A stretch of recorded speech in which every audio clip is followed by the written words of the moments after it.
कहा कि अगर हमें सीटों की कमी पड़ेगी हम इन आजाद उम्मीदवारों के साथ हुकूमत बनाएंगे। उसका मतलब यही है कि आजाद उम्मीदवार और बीजेपी में कोई फर्क नहीं है।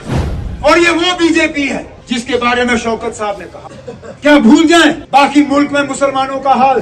जिस तरह यूपी में मस्जिदों पे, दरगाहों पे, हमारे मदरसों पे ताले लगाए जा रहे हैं, जहां नमाज की इजाजत नहीं, जहां जुमा को सजदा करते हुए नमाजी को लात मारते हैं पुलिस वाले, जहां कर्नाटका के स्कूल और कॉलेजों में हमारी बहनों को, बच्चियों को पहले कहा जाता है हिजाब उतारो फिर तालीम हासिल करो, दुकानदारों को कहा जाता है कि दुकान के बाहर मालिक का नाम लिखो ताकि यहाँ से गुजरते हुए यात्री जो है गलती से किसी मुसलमान की दुकान से सामान न खरीदे। क्या यही हालात हम जम्मू कश्मीर में लाना चाहते हैं? लेकिन इन बीजेपी वालों का पक्का इरादा यही है, क्योंकि आपके मुतालबे दिल्ली के साथ जिन लोगों ने सौदा किया हुआ है वो हल नहीं कर। और अगर इसका आपको सबूत चाहिए तो कल ही जम्मू में वजीर दाखिला साहब ने प्रेस कॉन्फ्रेंस के दौरान दूध का दूध और पानी का पानी कर दिया। वो वहाँ पे गिन रहे थे कि किन लोगों के साथ वो कल हुकूमत बनाने के लिए तैयार नहीं है। उनमें कई सारी ऐसी पार्टियां हैं जिनका जिक्र ही नहीं हुआ। मतलब ये कि कल को अगर खुदा ना खास्ता उनको मौका मिला वो इन लोगों के साथ हाथ मिलाएंगे, जिनमें मेरे खिलाफ जो यहाँ आजाद उम्मीदवार खड़े हैं वो भी शामिल हैं, जिनमें ये अपनी पार्टी, उनका भी जिक्र वजीर दाखिला साहब ने नहीं किया। अपने पीपल्स कॉन्फ्रेंस उस पे भी वजीर दाखिला साहब खामोश। यहाँ तक कि जो मैं शायद सोच रहा था कि कम से कम और कोई नहीं तो इंजीनियर रशीद साहब की पार्टी का भी जिक्र वजीर दाखिला साहब करेंगे, उस पार्टी पे भी वजीर दाखिला साहब खामोश रहे कि ये जो जेल से लोग मेरे खिलाफ इलेक्शन लड़ने के लिए आते हैं ये एक सोची समझी साजिश है। जो आपके मुतालबे हैं वो आजाद उम्मीदवार हल कर ही नहीं सकते। जहां हमारे दौरे हुकूमत में आपका बिजली का बिल 250, 300, 350 था, आज कम से कम 1650, ज्यादातर घरों में 2000 से कम बिजली का बिल आपको आता नहीं है। ये नेशनल कॉन्फ्रेंस वाले हैं जिन्होंने अपने मंशूर में कहा है कि हम हर किसी घर में 200 यूनिट मुफ्त बिजली आपको देना। मैं जहां से भी हूं काम मैंने गांधरबल में किया है, नुमाइंदगी मैंने गांधरबल की।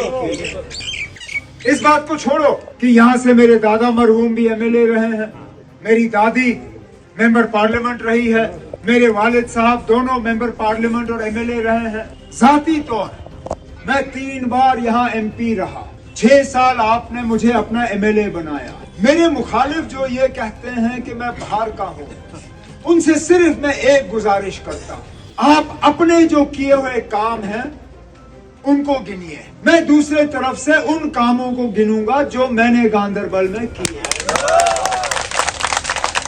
अगर आपके काम मुझसे ज्यादा हैं मैं मैदान छोड़ के चला जाऊं। अगर आप मेरे इस अस्पताल का मुकाबला कर सकते हो, अगर आप हमारे इन सड़कों का मुकाबला कर सकते हो, अगर आप इस सेक्रेटेरिएट का मुकाबला कर सकते हो, अगर सेंट्रल यूनिवर्सिटी का मुकाबला,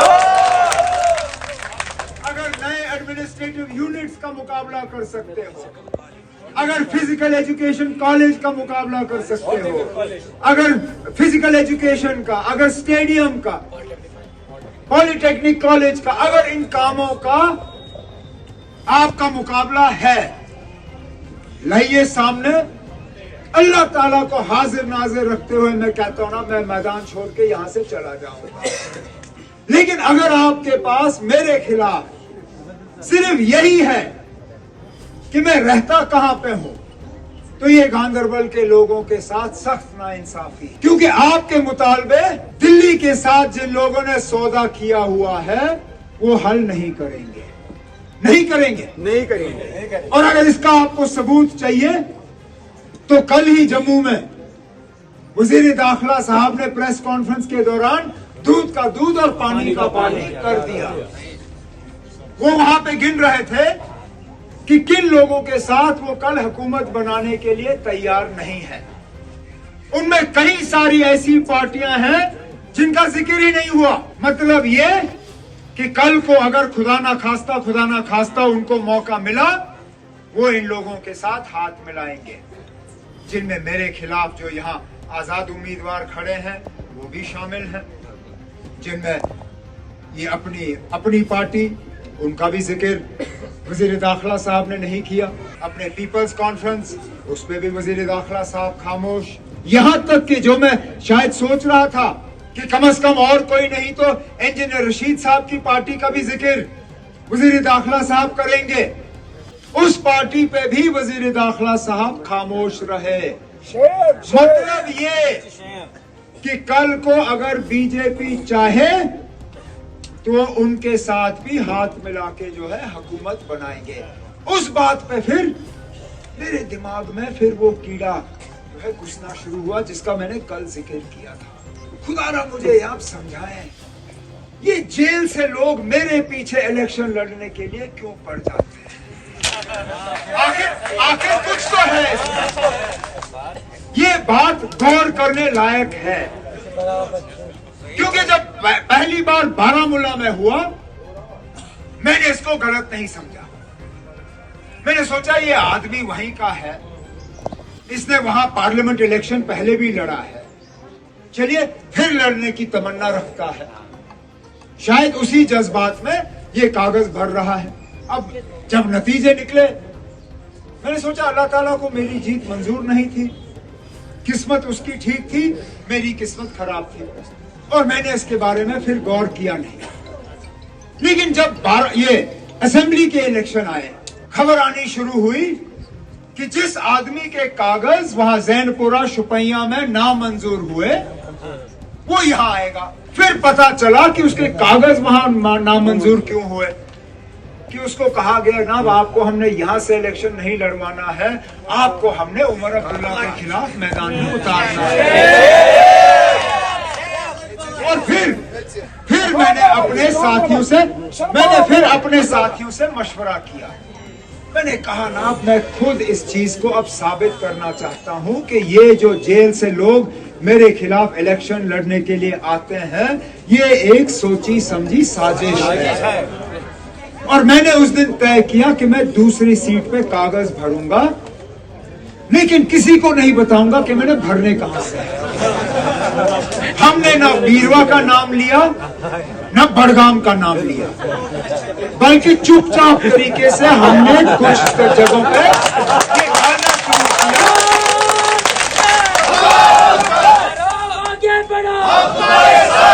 कि शायद मैं अब बीरवा से कागज भरूंगा। अब मैं हैरान होता हूं, वो शख्स जिसका ना गांदरबल से कुछ लेना देना, जिसने शायद जिंदगी में शेर पथरी देखा भी नहीं, वो पहले तो आके गांदरबल में कागज भरता है। अब क्योंकि उनको लगता था कि मैं दूसरा सीट जो है बीरवा से लड़ूंगा, वो गया वहां बीरवा कागज भरने। उसको क्या पता था कि मैंने फौरन बड़गाम का निकाला। साबित हुआ कि ये लोग किसी और मकसद से मैदान में नहीं उतरे हैं। इनको उतारा गया है, और उतारा गया है सिर्फ एक शख्स को निशाना बनाने के लिए। वो मैं, आपका जो नामजद उम्मीदवार नेशनल कॉन्फ्रेंस की तरफ से गांदरबल से इलेक्शन लड़ रहा है, सिर्फ और सिर्फ मरकज की साजिश के तहत मुझे हराने के लिए इन लोगों को मैदान में जो है इस्तेमाल किया जा रहा है। क्यों? क्योंकि हम जब बात करते हैं तो आपके जज्बातों की तर्जुमानी करते हैं, आपके मुतालबों की बात करते हैं, आपके परेशानियों की बात करते हैं। हम इन लोगों के साथ सौदा नहीं करते हैं। जो मेरे खिलाफ ये कहता है कि मैं बाहर का हूं, कम से कम मुझे इस बात की तसल्ली है कि जब वो मेरे पास आया 2019 के बाद, वो सिर्फ मुझे एक मशवरा देने के लिए आता था। ये नहीं कहता था कि आप गांदरबल में पानी की कमी है। मैंने हमेशा ये कहा है कि अगर गांदरबल के लोगों ने कभी मुझे फायदा किया वो मुझे उन्होंने उस वक्त सबक सिखाया कि किस तरह मुझे इनके साथ पेश आना चाहिए, किस तरह मुझे इनसे बात करनी चाहिए, किस तरह मुझे इनको अपनाना चाहिए, और वो सबक मैं कभी भूला नहीं।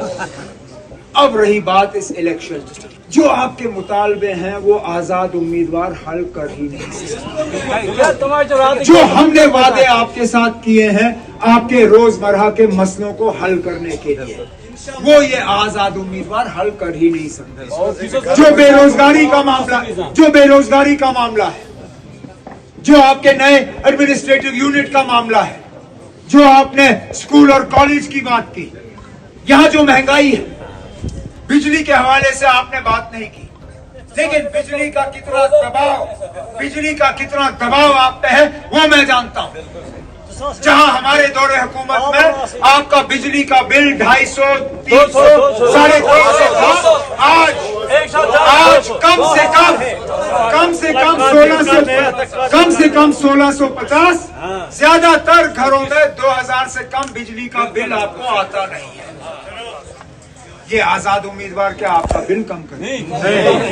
ये नेशनल कॉन्फ्रेंस वाले हैं जिन्होंने अपने मंशूर में कहा है कि हम हर किसी घर में 200 यूनिट मुफ्त बिजली आपको देना। जो घरों में महंगाई का असर हुआ है उसको कम करने के लिए जो गैस सिलेंडर की कीमतें रोज बढ़ती हैं, क्या ये आजाद उम्मीदवार आपके गैस की कीमत कम कर सकेगा? ये हम लोग हैं जिन्होंने मंशूर में आपसे वादा किया है कि हम साल में आपको 12 गैस सिलेंडर मुफ्त करेंगे। जहां बच्चों की तालीम जो विरासत में शेर कश्मीर ने हमें दी थी मुफ्त, इनके लिए एक एक करके उस पर अब फीस चढ़ाना शुरू किया है। ये नेशनल कॉन्फ्रेंस है जिसने अपने मंशूर में लोगों से कहा है कि हमारी हुकूमत बनेगी, हम यूनिवर्सिटी लेवल तक बच्चियों को मुफ्त तालीम फराहम करेंगे।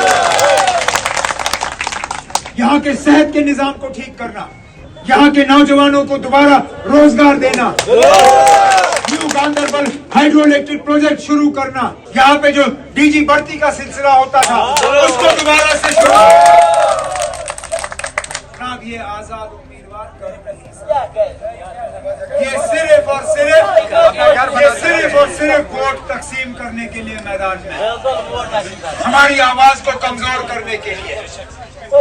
अरे बीजेपी ने साफ कहा कि अगर हमें सीटों की कमी पड़ेगी हम इन आजाद उम्मीदवारों के साथ हुकूमत बनाएंगे। उसका मतलब यही है कि आजाद उम्मीदवार और बीजेपी में कोई फर्क नहीं है। और ये वो बीजेपी है जिसके बारे में शौकत साहब ने कहा, क्या भूल जाएं बाकी मुल्क में मुसलमानों का हाल? जिस तरह यूपी में मस्जिदों पे, दरसगाहों पे, हमारे मदरसों पे ताले लगाए जा रहे हैं, जहां नमाज की इजाजत नहीं, जहां जुमा को सजदा करते हुए नमाजी को लात मारते हैं पुलिस वाले, जहां कर्नाटका के स्कूल और कॉलेजों में हमारी बहनों को, बच्चियों को पहले कहा जाता है हिजाब उतारो फिर तालीम हासिल करो, जहां यूपी में बाकी जगहों में दुकानदारों को कहा जाता है कि दुकान के बाहर मालिक का नाम लिखो ताकि यहां से गुजरते हुए यात्री जो है गलती से किसी मुसलमान की दुकान से सामान न खरीदे। क्या यही हालात हम जम्मू कश्मीर में लाना चाहते हैं? लेकिन इन बीजेपी वालों का पक्का इरादा यही है। इन ताकतों को रोकने के लिए हमें इस इलेक्शन में समझदारी से अपने वोट का इस्तेमाल करना। और मैं आप सबसे मोतबाना गुजारिश कर रहा हूं, 8 अक्टूबर के बाद हुकूमत किसकी होगी वो हम बाद में देखेंगे।